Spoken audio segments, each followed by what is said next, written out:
इज़्ज़त माल में बरकत भी अता फ़रमाएंगे। अबू सईद खुदरी रज़ी अल्लाह ताला अन्हु से रिवायत है कि नबी अकरम सल्लल्लाहु अलैहि वसल्लम ने इरशाद फरमाया, जो आदमी चाहता है कि उसकी माल में, उसके रोज़ी में और उसके तनख्वाह में बरकत हो जाए तो वो ये दरूद पाक पढ़ा करे। बहुत आसान दरूद है।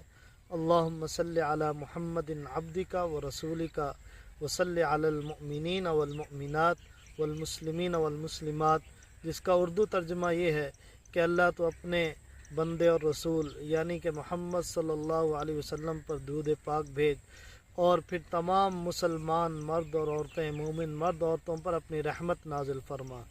तो इसे अपनी ज़िंदगी के अंदर समो लें, वतीरा बना लें, इसका विर्द करें तो इंशाअल्लाह माल में भी बरकत होगी, रोज़ी में भी बरकत होगी और पूरे महीने के अंदर इंसान को फिर ये एहसास नहीं होगा कि मेरे पैसे जल्द ख़त्म हो जाते हैं। तो इस दुरूद पाक को ज़रूर पढ़ें। अल्लाह रब्बुल